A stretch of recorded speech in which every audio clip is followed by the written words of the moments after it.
நிறைய மத்திய அரசினுடைய சாதனைகளை பட்டியலிட்டிருக்கிறாரு. திமுக எதிர்ப்பு எடுபடுமா? இவ்வளோ சாதனைகளை நீங்கள் சொல்லலாம். ஆனால் தமிழ்நாட்டில் திமுகவை எதிர்த்து உங்களுடைய அரசியல் பலன் அளிக்குமா அப்படிங்கிறத சொல்வதற்காக அண்ணன் மல்லை சத்யா அவர்களை பேச அன்புடன்.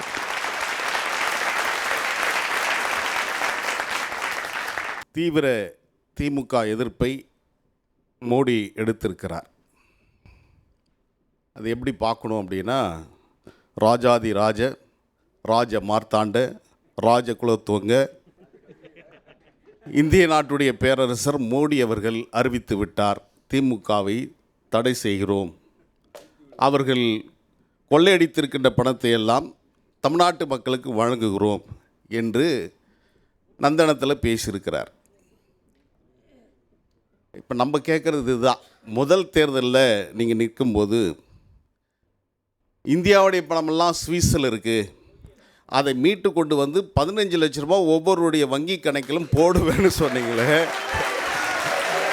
அந்த பணம் எங்கேன்னு கேட்குறோம். அப்போது அந்த 15 லட்சத்தை வழங்கிட்டு அடுத்து இங்கே வரலான்னு நான் நினைக்கிறேன். இப்படி சொன்ன எத்தனையோ தலைவர்கள், பிரதமர்கள், ஜனாதிபதிகள் எல்லாம் அறிவாலயத்தின் வாசலில் நின்றதை வரலாறு வரவில் வைத்திருக்கிறேன் என்பதை நான் இங்கே பதிவு செய்ய விரும்புகின்றேன். ஒரு மோடி அல்ல, 1000 மோடிக்கள் வந்தாலும் திமுகவை எவராலும் ஒழிக்க முடியாது. இதை நீங்கள் சவாலாக ஏற்றுக்கொண்டாலும் அதை ஏற்றுக்கொள்வதற்கு நாங்கள் சித்தமாக இருக்கிறோம். திராவிட முன்னேற்ற கழகம் என்ற பேரியக்கம் என்பது தமிழ்த்தாயின் தலைமகன் பேரறிஞர் அண்ணா அவர்களால் உருவாக்கப்பட்ட ஒரு மிகப்பெரிய மக்கள் இயக்கம். தமிழ்நாட்டில் தலை சிறந்த ஆட்சியை வழங்கிய அண்ணாவுக்கு பின்னால் நல்லாட்சியை மக்களுக்காக வழங்கியிருக்கிறார்கள். அப்படிப்பட்ட ஒரு இயக்கத்தை தடை செய்வோம், ஒழித்து விடுவோம், இப்படிலாம் பேசுகிற ஒரு பிரதமர், இந்தியாவுடைய மிகப்பெரிய ஜனநாயக நாடு, இந்த நாட்டினுடைய ஜனநாயக தீபத்தை உச்சத்தில் கொண்டு வைக்க வேண்டிய பிரதமர், அவர் அந்த கல்பாக்கம் நியூக்ளியர் பவர் பிளான்ட் உள்ள போயிட்டு வந்ததால் இந்த பிரச்சனை நாங்கள் நினைக்கிறோம். அதுக்கு தான் நாங்கள் அந்த ஈவுநிலை திட்டம் வேணான்னு சொல்கிறோம். அதுக்குள்ளே போயிட்டு வந்ததுக்கப்புறம் அந்த கதிர்வீச்சு ஏதோ ஒன்று நடத்தியிருக்குது. எனவே தான் அவர் வந்து என்ன பேசுகிறோம், ஏது பேசுகிறோம் ஒன்றுமே தெரியாமல் ஒரு மாதிரி பேசிட்டு போயிட்டார். நாட்டுடைய பிரதமராக அடல் பிஹாரி வாஜ்பாய் அவர்கள் இருந்தார்கள்.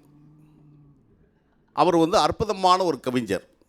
அவர் சொன்னார், பக்கத்து வீட்டை எரிப்பேன் என்று சொல்லுவன் தன் வீட்டை தானே எரித்து கொள்வான் என்று அடல் பிஹாரி வாஜ்பாய் அவர்கள் சொன்ன கவிதை. எனவே நீங்கள் திமுகவை அழிப்போம், எல்லாத்தையும் க்ளோஸ் பண்ணிவிடுவோம் சொன்னால் அதற்கான வாய்ப்புகள் எதுவும் இல்லை. பகுத்தறிவு பகலன் தந்தை பெரியார் அவர்கள் சொன்னார்.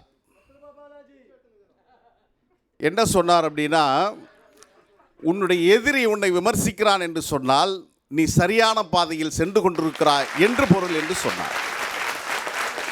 எனவே மோடி அவர்கள் எங்களை விமர்சிக்கிறார் என்று சொன்னால் எங்களுடைய கருத்தியல் எதிரியாக இருக்கின்றவர் விமர்சிக்கிறார், எனவே நாங்கள் சரியான பாதையில் சென்று கொண்டிருக்கிறோம் என்பதுதான் இதில் பொருளாக இருக்கிறது. ஜெர்மன் நாட்டில் ஹிட்லர் ஐ ஆம் the state, all the judges R my advocate என்று பறந்து விரிந்த வார்த்தையை பேசினார். அவர் நல்லாட்சி தான் கொடுக்கிறாரு. அண்ணன் விடியல் சேகர் சொன்ன மாதிரி தான், நல்லாட்சி தானே கொடுக்கிறாரு, ஏன் இப்படியெல்லாம் எதிர்க்கிறாங்க என்று சொன்னபோது சொன்னவர் ஒரு அருட்தந்தை, ஒரு கிறிஸ்தவ மத போதகர். அவர் பேர் மார்ட்டின் நைம். ஒரு நாள் அவர் சிறையில் இருக்கிறார். சிறையில் இருக்கின்ற போதுதான் ஒரு கவிதையை எழுதி உலகத்தின் கவனத்தை திருப்பினார். அவர் சொன்னார், முதலில் அவர்கள் தொழிற்சங்கவாதியை கைது செய்ய வந்தார்கள், நான் கேட்கவில்லை, காரணம் நான் தொழிற்சங்கவாதி அல்ல. அடுத்ததாக அவர்கள் கம்யூனிஸ்டுகளை கைது செய்ய வந்தார்கள், நான் கேட்கவில்லை, காரணம் நான் கம்யூனிஸ்ட் அல்ல. மூன்றாவதாக யூதர்களை கைது செய்ய வந்தார்கள், நான் கேட்கவில்லை, காரணம் நான் யூதன் அல்ல. நான்காவதாக என்னை கைது செய்ய வந்தார்கள், எனக்காக கேட்பதற்கு யாரும் இல்லை என்ற ஒரு நிலைமையை அவன் பதிவு செய்ததற்கு பின்னால் தான் சர்வதிகாரத்துடைய உச்சம் எவ்வளவு என்பதை உலகம் கவனித்தது. அதிகபட்சமான அதிகாரம்தான் சர்வதிகாரத்தை கொண்டு சேர்க்கும். எல்லாருக்கும் தெரியும், சந்திரமுகின்னு ஒரு அற்புதமான திரைப்படம், சூப்பர் ஸ்டார் ரஜினிகாந்த் அவர்கள் நடித்த திரைப்படம். மனோதத்துவ டாக்டராக ரஜினிகாந்த் சரவணன் கேரக்டரில் நடிச்சிருப்பார். செந்தில் பிரபு வந்து செந்தில் கேரக்டரில், ஜோதிகா வந்து கங்கா கேரக்டரில் நடிச்சிருப்பார். கடைசி கிளைமேக்ஸில் முடிப்பார்.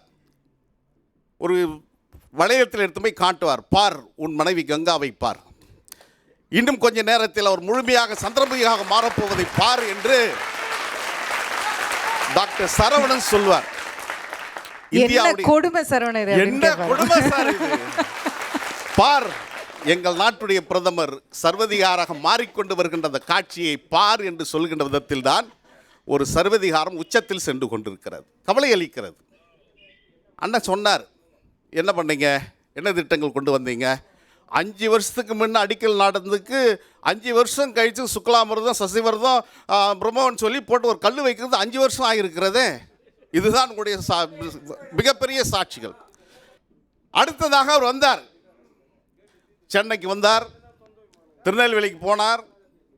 இங்கெல்லாம் போகும்போது மிக்ஜம் புயலால் பாதிக்கப்பட்ட மக்கள் கேட்கிறார்கள், வந்த மோடி மிக்ஜம் புயலுக்கு நாங்கள் இவ்வளோ நிதி கொடுக்குறோம் என்று சொல்லியிருப்பாரானால் அவர் உண்மையான மக்கள் நலம் சார்ந்த பிரதமராக அவர் இருந்திருப்பார் என்று நான் கருதுகிறேன். ஆனால் அவர் அது குறித்து பேசவில்லை. அவர் கொடுத்த பணம் என்னாச்சுன்னு கேட்குறாரு. கொடுத்தா தானே அண்ணன் கரு அண்ணன் வந்து அதுக்கான எவ்வளோ கொடுத்தாங்கன்றதெல்லாம் வச்சிருப்பார். எனவே ஒன்றுமே செய்யாமல் இதையெல்லாம் நாங்கள் செய்து விட்டோம் என்று சொல்லுகிறார். இதுவரையிலும் இருந்த பிரதமர்களில் இந்த பிரதமரை போன்று அதிகபட்சமாக உச்சநீதிமன்றத்தால் கண்டனம் செய்யப்பட்ட பிரதமர் வேறு எவரும் இல்லை. இதற்கு நீங்கள் என்ன சொல்ல விரும்ப போகிறீர்கள்? தேர்தலை நீங்கள் எதிர்கொள்ள போகின்றீர்கள். அண்ணன் கரு அவர்களும் வேட்பாளரை நிற்க போறார். வேட்பாளர் என்ற முறையில் அண்ணனுக்கு என்னுடைய வாழ்த்துக்கள். அவ்வளவுதான் அண்ணால சொல்ல முடியும். வைப்பு தொகையை வைப்பதற்கான மிகப்பெரிய சவால்களை நீங்கள் சந்திக்க வேண்டிய கட்டாயத்தை நீங்கள் நின்று கொண்டிருக்கின்றீர்கள். காரணம், அந்த ஈட்டின்னு ஒன்று வச்சிருக்கீங்க, இந்த ரைடு, அதனால் பாதிக்கப்பட்ட மக்கள் விவசாயிகள் நாங்கெல்லாம் பாதிக்கப்படல. ஈடினால நாங்கெல்லாம் பாதிக்கப்படல. நாங்கள் பாதிக்கல, ஆனால் பாதிக்கப்பட்டவர்கள் இருக்கிறார்கள். அதுவும் மக்கள் பாதிக்கப்பட்டவர்களாக இருக்கிறார்கள், பெரிய நிறுவனங்களாக இருக்கின்றார்கள், மறந்துவிடக்கூடாது. எனவே இப்பேற்பட்ட காலகட்டத்தில் எல்லா சூழலிலும் அவர் செயல் இழந்தவராக, மக்களின் நம்பிக்கை இழந்தவராக இருக்கிறார். ஒன்றுதான், மோடிக்கு இந்த விதத்தில் நான் நன்றி சொல்ல விரும்புகிறேன். ஏன் நன்றி சொல்ல விரும்புகிறோம்னா, எங்கள் மேலே வந்து ஒரு ஐயம் மக்களுக்கு இருந்தது. ஒருவேளை இவங்க வந்து வெற்றி பெற்றதற்கு பின்னால் பிஜேபி கூட போயிடுவாங்களோ என்று ஒரு நினைப்பு கொஞ்சம் பேரால் விமர்சிக்கப்பட்டது. ஆனால் மோடி அவர்கள் வந்து யாரெல்லாம் பாராட்டி பேசினார், யாரெல்லாம் அவங்களுடைய ஸ்லீப்பர் செல் என்பதை அழகாக சொல்லிட்டு போயிருக்கிறார். நாங்கள் உண்மையான எதிரியாக களத்தில் நிற்கின்றோம், சவாலை ஏற்றுக்கொள்கின்றோம். கட்டிய நாய்கள் அல்ல நாங்கள், எட்டியவரை பாய்வதற்கு, வேட்டை நாய்கள் அல்ல வேண்டியதை தேடுவதற்கு, வரிப்புலியின் மைந்தர்கள் நாங்கள், களத்தில் சந்திக்க தயாராக இருக்கிறோம். நாள் குறியுங்கள், சந்திப்போம். தேர்தல் முடிவுகள் வெற்றி பெற்றதற்கு பின்னால் மீண்டும் இதே அரங்கத்தில் வெற்றி விழாவில் உங்களை சந்திக்கிறேன் என்று கூறி இடம் சார்கின்றேன். வணக்கம். நன்றி அண்ணன் சத்யா அவர்களே. நிறைய